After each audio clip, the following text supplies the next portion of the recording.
तिब्बत। एक ऐसा नाम जिसे इतिहास की किताबों में जब भी पढ़ा गया, एक टीस उठी, एक चोट जिसे भारत ने दशकों से सहा है।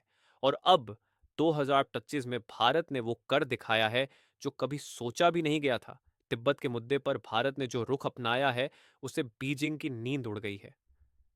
क्या भारत अब तिब्बत को लेकर चीन को खुली चुनौती दे रहा है? क्या दलाई लामा की मौजूदगी एक नए संघर्ष की आहट है? और सबसे बड़ा सवाल, क्या यह तिब्बत की आजादी की शुरुआत है? दोस्तों, आज हम आपको ले चलेंगे उस राजनीतिक युद्ध के मैदान में जहां ना तो गोलियां चलती हैं और ना बम गिरते हैं। फिर भी ये जंग सबसे खतरनाक है। ये जंग है तिब्बत की और भारत की नई रणनीति की। तिब्बत इतिहास की वो गाथा जिसे दबा दिया गया। तिब्बत सदियों तक एक स्वतंत्र राष्ट्र रहा। वहां की संस्कृति, धर्म, भाषा, सब कुछ अलग था। 1950 में जब चीन ने तिब्बत पर कब्जा किया तो पूरी दुनिया खामोश रही। भारत ने उस समय आवाज उठाई, लेकिन नेहरू की नीतियों और पंचशील समझौते ने भारत को एक कूटनीतिक बंधन में बांध दिया। दलाई लामा, जो तिब्बत के आध्यात्मिक और राजनीतिक गुरु हैं, 1959 में चीन के अत्याचार से बचने के लिए भारत आए और धर्मशाला में शरण ली। भारत ने उन्हें शरण दी, पर तिब्बत के सवाल पर चुप्पी साधे रखी। लेकिन अब ये चुप्पी टूट चुकी है। मोदी सरकार की नई नीति, अब नहीं सहेंगे चीन की धौंस भारत। प्रधानमंत्री नरेंद्र मोदी की सरकार 2025 में जिस तरह से विदेश नीति को पुनर्गठित कर रही है, वो साफ इशारा करता है अब चीन की चालबाजी नहीं चलेगी। तिब्बत अब सिर्फ एक मानवीय मुद्दा नहीं, बल्कि एक रणनीतिक कार्ड बन चुका है। मोदी सरकार ने हाल ही में तिब्बत नीति और समर्थन अधिनियम पर चर्चा तेज कर दी है। इसके अंतर्गत भारत अब तिब्बती पहचान, संस्कृति और राजनीतिक स्वतंत्रता का समर्थन खुलकर कर सकता है। पिछले महीने भारत सरकार ने दलाई लामा के 90वें जन्मदिन पर जो बयान दिया, उसने चीन के सत्ता गलियारों में खलबली मचा दी। दलाई लामा सिर्फ तिब्बत के लिए नहीं, बल्कि मानवता के लिए प्रेरणा है और भारत उनकी रक्षा करेगा। यह बयान भारत के विदेश मंत्री का था। चीन की बौखलाहट, सीमा पर तनाव, बयानबाजी और साइबर अटैक कर रहा है। चीन ने जैसे ही भारत के इन बयानों को सुना, तिब्बत लद्दाख सीमा पर गतिविधियां बढ़ा दी गईं। पैंगोंग झील के पास नए कैंप, ड्रोन उड़ाने और पीएलए की हरकतें फिर शुरू हो गईं।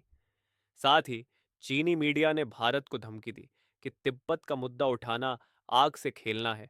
ग्लोबल टाइम्स में छपे लेखों ने भारत को पश्चिम का मोहरा बताया।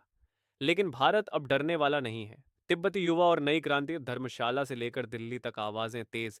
भारत में बसे तिब्बती शरणार्थियों में नया जोश है। धर्मशाला, देहरादून और दिल्ली में प्रदर्शन तेज हुए हैं। फ्री टिबेट के नारों की गूंज एक बार फिर उठ रही है। तिब्बती युवा अब चाहते हैं भारत सरकार उन्हें सिर्फ शरणार्थी ना माने, बल्कि राजनीतिक साथी समझे।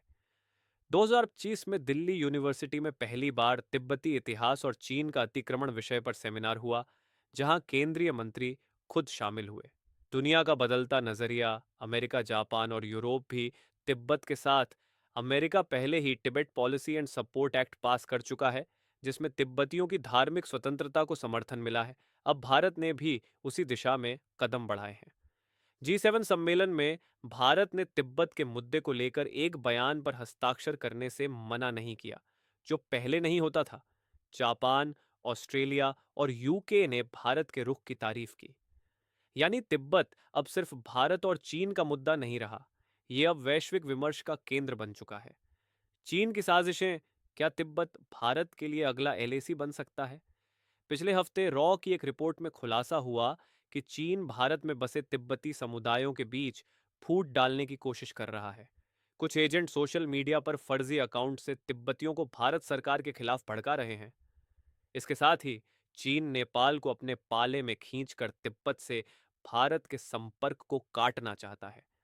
लेकिन भारत ने अब जवाब देने की रणनीति तैयार कर ली है। भारत तवांग, डोकलाम और लद्दाख में इंफ्रास्ट्रक्चर तेजी से विकसित कर रहा है। भारत का अगला कदम क्या हो सकता है?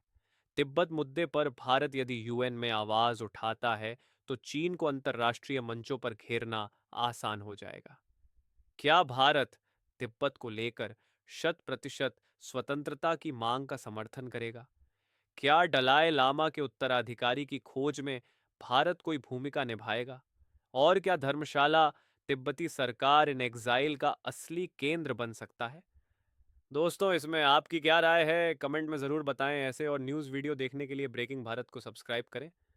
जय हिंद, जय भारत।